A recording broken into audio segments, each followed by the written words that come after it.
हाँ बच्चों, ध्यान से देखिए और सुनिए।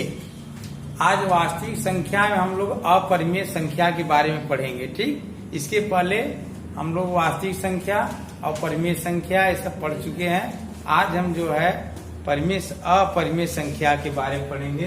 अपरिमेय संख्या होता क्या है, उसका परिभाषा लिखिए। हाँ, वे संख्याएं जिन्हें हम P/Q के रूप में नहीं लिख सकते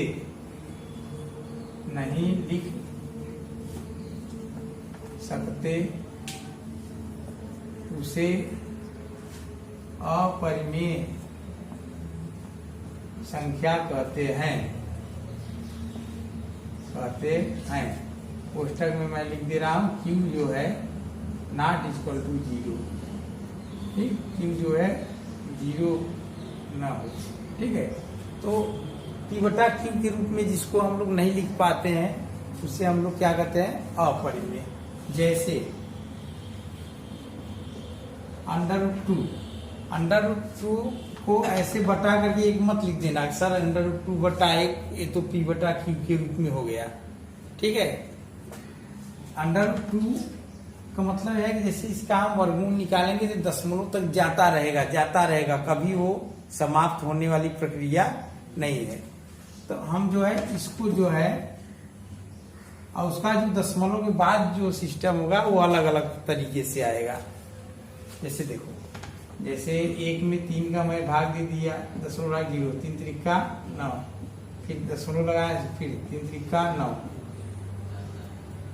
फिर 3 त्रिका 9, ये आता रहेगा। 1/3 बराबर 0.3 ऐसे करके जाता रहेगा। ये समाप्त होने वाली प्रक्रिया नहीं है ना, लेकिन हम ये जान रहे हैं कि आगे क्या आएगा। ये समाप्त नहीं होगा, लेकिन हमें पता है आगे कौन सा अंक आएगा। जान रहे हैं ना, इसके आगे क्या आएगा, इसके आगे 3। जब हम जानेंगे इसके आगे क्या आएगा तो उसको परिमेय कहेंगे। क्या बोलेंगे, परिमेय। लेकिन जब हम इसका वर्गमूल लेंगे तो हमें पता नहीं कि इसके आगे क्या आएगा। लेते जाएंगे वो बदलता चला जाएगा।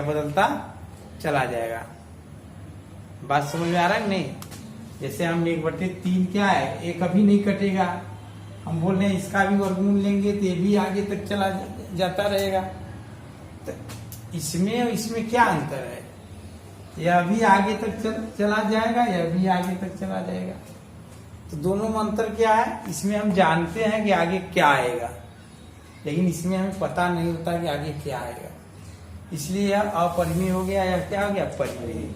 इसको हम लोग क्या बोलेंगे, परिमेय। क्या बोलेंगे, परिमेय। इसको क्या बोलेंगे, अपरिमेय। समझ आया ना? तो अपरिमेय मतलब क्या होता है, हम उसको P/Q के रूप में नहीं लिख सकते। और करड़ी में 3, करड़ी में 5, ठीक, और 0.1, फिर 0, 1, 1, 1, फिर 0, 1, 1, 1, 1, फिर 0, ऐसे करके आगे बढ़ता जाएगा। तो क्या है, अपरिमेय भी है। इसको भी हम P/Q के रूप में नहीं लिख सकते।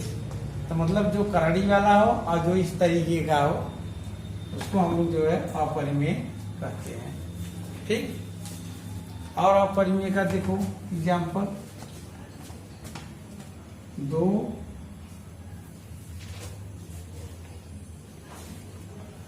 0, फिर 2, फिर 00, फिर 2, 000, फिर 2, ऐसे ये भी जो है आगे बढ़ता जाएगा। ऐसे यह भी अपरिमेय। यहाँ पे 1, 2, 3, 4, 5, 6 उदाहरण दिए। 1, 2, 3, 4, 5 तो दिए, 5 उदाहरण।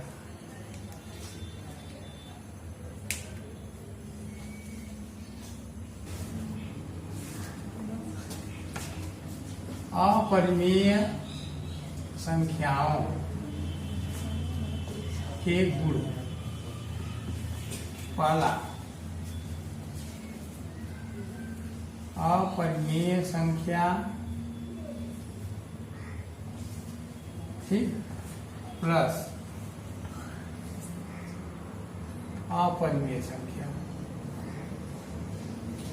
मतलब कोई एक अपरिमेय संख्या है, उसमें कोई दूसरा अपरिमेय संख्या जोड़ेंगे तो क्या आएगा?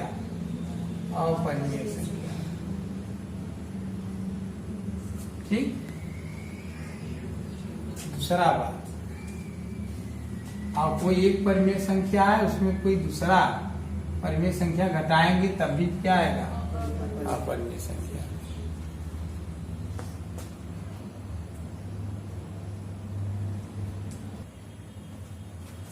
आगे,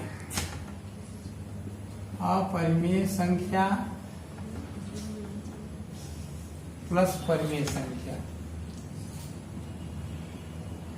अपरिमेय संख्या प्लस माइनस परिमेय संख्या। इसका आंसर क्या आने वाला है? अपरिमेय संख्या, ठीक। तीसरा, अपरिमेय संख्या गुणा परिमेय संख्या। कितना आएगा? अपरिमेय संख्या क्या आएगा? चौथा, अपरिमेय संख्या भाग परिमेय संख्या क्या आएगा? अपरिमेय संख्या। यहाँ पे आप पहले हो चाहे आप पहले हो, दोनों से क्या मिलेगा हमें? अपरिमेय संख्या, ठीक। पांचवा है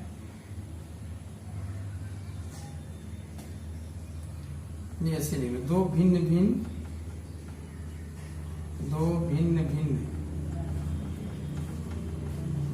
अपरिमेय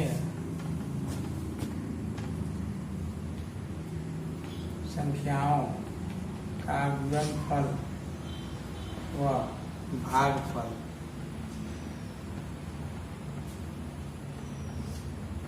अपरिमेय संख्या होता है। दो भिन्न भिन्न अपरिमेय संख्याओं का गुणनफल व भागफल क्या होता है? अपरिमेय संख्या।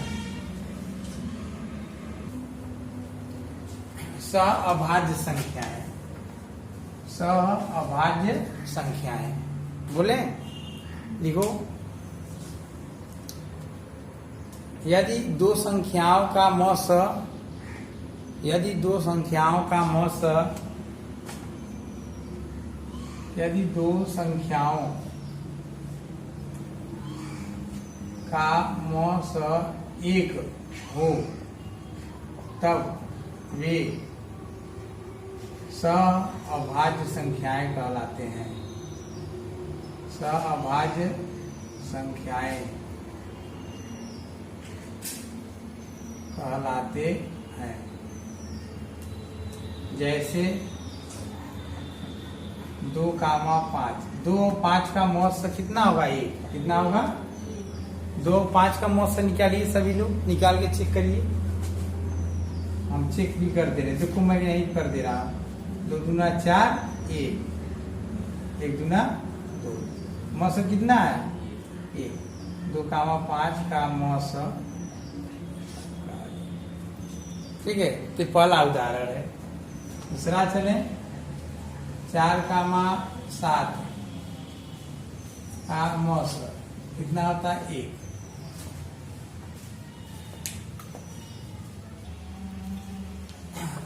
तो सहअभाज्य का मतलब क्या होता है? दो संख्याओं का मौस आप लीजिए और उनका मौस अगर 1 आ गया तो हम क्या बोलेंगे कि वे दोनों आपस में सहअभाज्य हैं। वे दोनों आपस में सहअभाज्य हैं। जैसे 2 और 5, 2,5 मत पढ़ो, 2 और 5 का मौस 1 कैसे होता है? देखो मैं आप निकाले हैं 1। 2 और 5 का मौस 1, तो 2 और 5 एक दूसरे क्या है? सहअभाज्य संख्या है। सहअभाज्य संख्या अकेला नहीं होता है, 2 हो 3 हो तो हम उसको कहेंगे, ठीक है। बात समझ में आया ना, सहभाज्य संख्या का मौसा 1 होता है। चलो 4 और 7 का मौसा 1, इसको भी हम चेक करते हैं 1 आता है कि नहीं। 4 एकम 4, 3, फिर ये वाला यहाँ 3 इक्का 3, 1, फिर ये 3, 1 तिहाई। मौसा कितना है? 1। 4 और 7 आपस में क्या है? सहभाज्य। 4 और 7 आपस में क्या है? सहभाज्य संख्या है। बात समझ में आया? इसी तरीके से चेक करो तीसरा एग्जाम्पल। तीसरा आप लोग चेक करके बताइए हमें। 10 और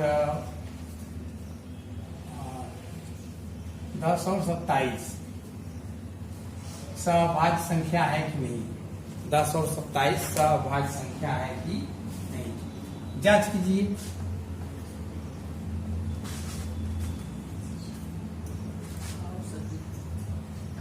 है 10 और 27 सहभाज्य संख्या है। चलो चेक करते हैं अभी। जांच का मौसा 1 होगा तो हम क्या बोलेंगे? ये सहभाज्य संख्या है। हम जांच करते हैं। यहाँ से देखो जांच करते हैं। 10 27 10 दूना 20 7, ठीक है 7 हो गया। ये वाला 10 यहाँ, ठीक 7 इक्का 7, 10 7 का 3, अब ये वाला 7 यहाँ, 3 दूना 6 1, अब ये वाला 3 यहाँ, 1 तिहाई 3। मौसा कितना होगा? तो मौसा 1 आ गया। तो 10 और 27 क्या होंगे? सहभाज्य संख्या। 10 और 27 का मौसा 1 है। क्यों नहीं? 10 और 27 सहभाज्य संख्याएं हैं। क्यों? क्योंकि इसका मौसा 1 होता है। इसका मौसा 1 होता है, ठीक है। हाँ देखिए नोट नंबर 1, सहभाज्य संख्याओं का उभयनिष्ठ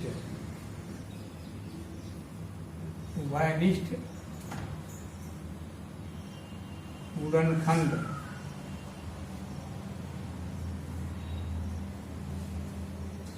नहीं होता है पुस्तक मिले 1 को छोड़कर।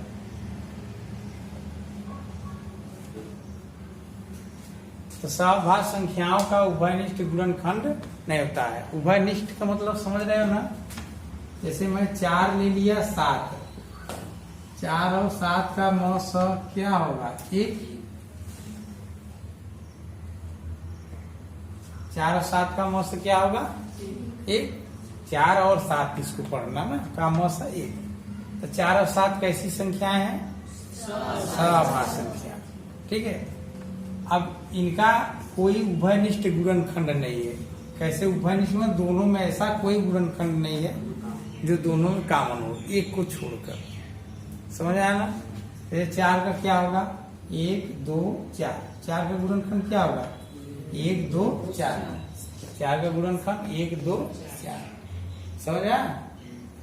7 का क्या होता है? 1 7। दोनों में 1 को छोड़कर और कोई गुणनखंड मिल रहा है? नहीं मिल रहा है। तो वही मैं लिखा, ठीक है। तो सहभाज्य संख्या में कोई उभयनिष्ठ गुणनखंड नहीं होता है। इसको लिख लो। नोट नंबर 2 है,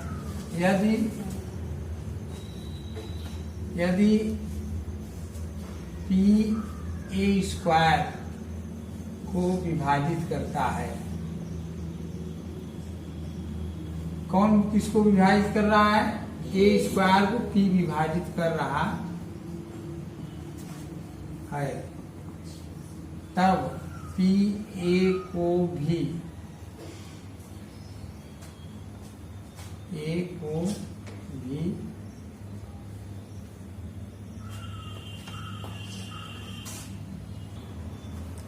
यदि P A को विभाजित कर रहा है तब पी ए स्क्वायर को भी विभाजित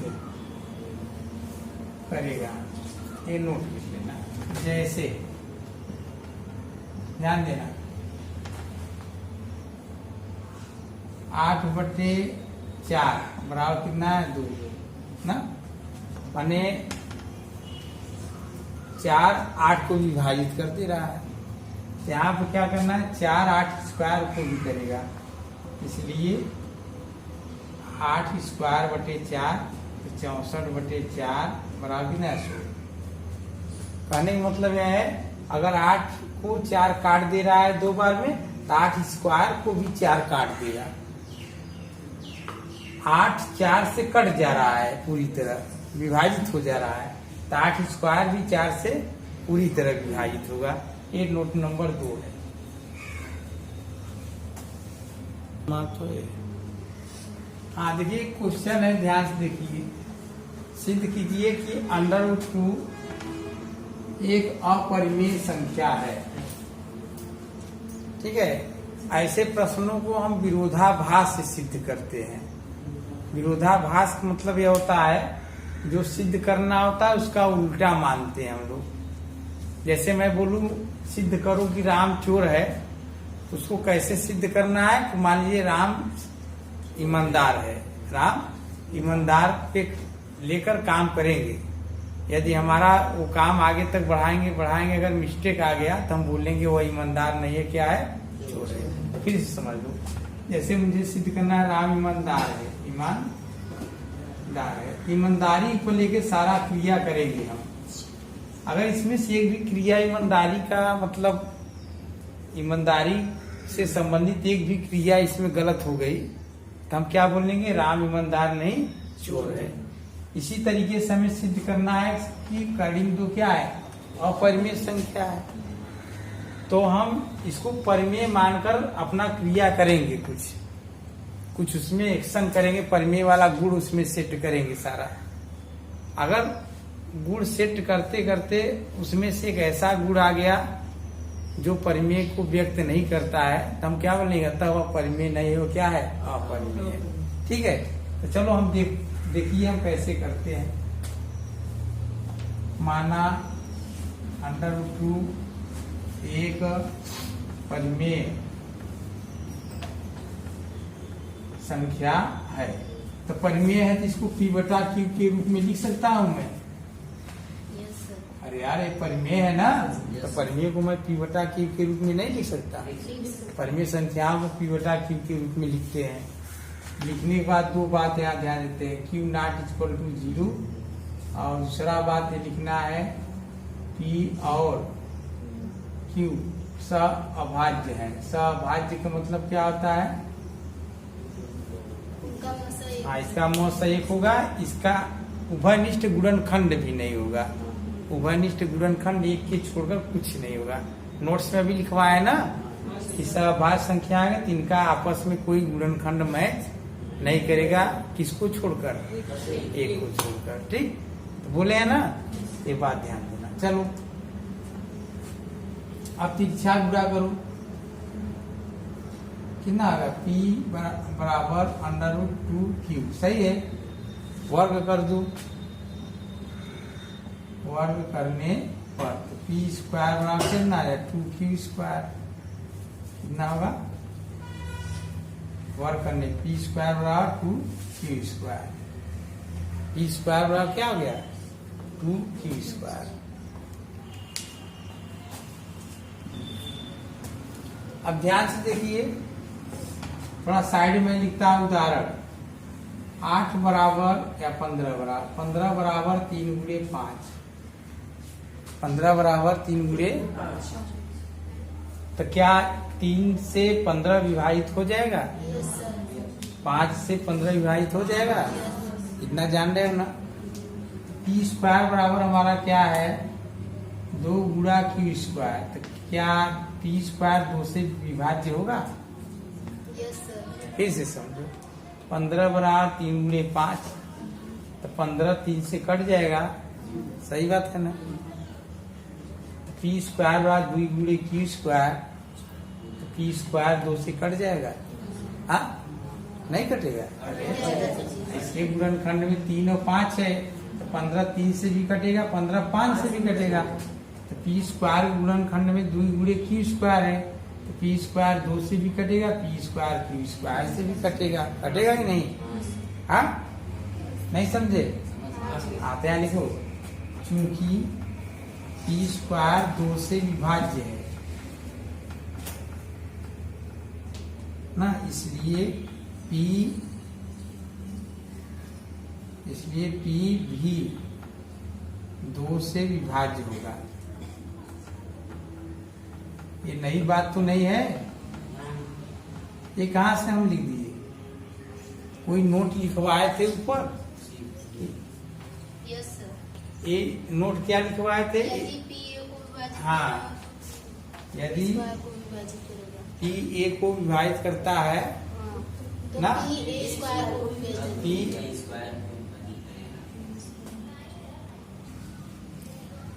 तो P भी 2 से विभाज्य होगा। तो यहाँ ध्यान देना, P का गुणनखंड एक तो होगा ही, और एक और हो गया, कितना? 2 ना। चलो अब आगे हम लोग लिखते हैं। पुनः आ जाओ। अब P बराबर हम क्या लिखेंगे? 2m। क्या लिखेंगे? जब P 2 से कट जाएगा साइड में, P में 2 का भाग भी शेष 0 आ रहा है, तो भागफल भी तो कुछ आएगा। तो भागफल को मैं क्या मान लूं? m मान लें, चाहे a मान लीजिए, m मैं मान ले रहा हूं। तो भाज्य बराबर क्या होगा? भाजक गुणे भागफल धन शेष पद। P बराबर 2m लेने पर, ठीक है। P बराबर 2m मैं ले लिया। इसको समीकरण 1 मैं मानता हूँ, या 1 है, इसको मैं 2 मान लेता हूँ, ठीक है। ये वाला लाइन थोड़ा सा नीचे लिख लेना। पी स्क्वायर बराबर 2 गुणे क्यू स्क्वायर, ये समीकरण नंबर 2। पी बराबर 2m लेने पर, तो समीकरण 2 से क्या होगा? समीकरण 2 उतारिए। पी स्क्वायर बराबर 2 क्यू स्क्वायर, यहाँ लिखेंगे 2m स्क्वायर, क्या लिखेंगे? 2m स्क्वायर बराबर 2 क्यू स्क्वायर, 4m स्क्वायर बराबर 2, क्यू स्क्वायर 2 से कट गया, 2m स्क्वायर बराबर क्यू स्क्वायर, ठीक। ध्यान से देखते रहो। 4m स्क्वायर बराबर 2 क्यू स्क्वायर, 2 गुना 4, तो 2m स्क्वायर बराबर क्यू स्क्वायर। इसको सीधा सीधा लिखिए। अब हमें बताओ, अब हमें क्या बताना है? वही क्यू स्क्वायर की बराबर हम क्या लिख सकते हैं? 2 गुणे m स्क्वायर लिख सकते हैं। हाँ? तो क्या क्यू स्क्वायर 2 से कटेगा?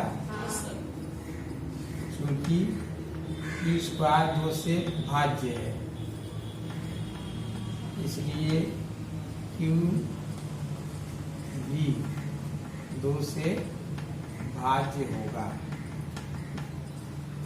समझ में आया? हाँ?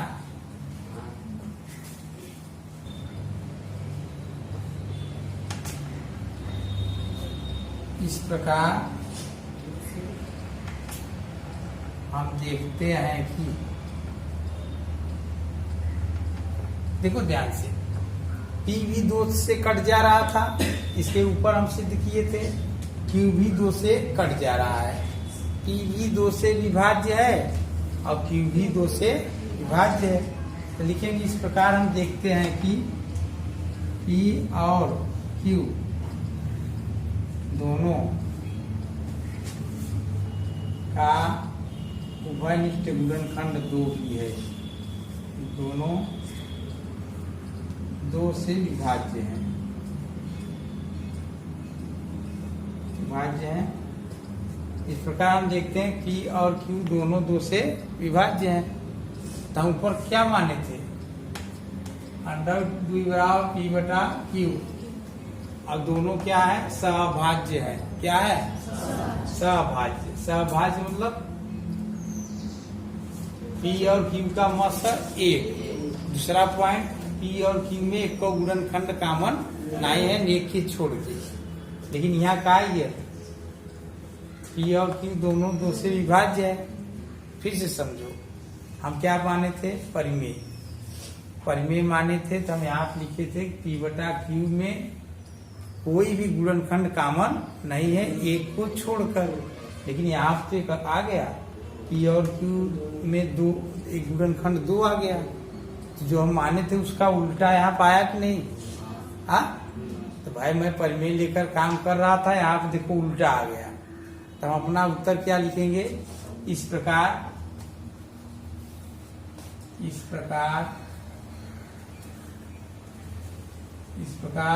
अंडर रूट 2 परिमेय संख्या न होकर क्या है, अपरिमेय संख्या है। देखो, ऐसे प्रश्नों को हल करने के लिए हमें क्या करना है, सअभाज्य का परिभाषा अच्छे तरीके से आना चाहिए। सअभाज्य का मतलब होता है उन दोनों का मस एक हो, उसमें कोई उभयनिष्ठ गुणनखंड न हो एक को छोड़कर। ठीक है, तो जो है हमारा इसमें क्या आ गया, पी और क्यू में एक को छोड़कर दो गुणनखंड आ गया, मतलब एक और गुणनखंड आ गया, वो है दो। तो हम माने थे कोई गुणनखंड नहीं थे, यहाँ से दो आ गया, तो हम जो माने थे परिमेय, तो वो परिमेय अब नहीं रह गया, क्या हो गया, अपरिमेय सिद्ध हो गया।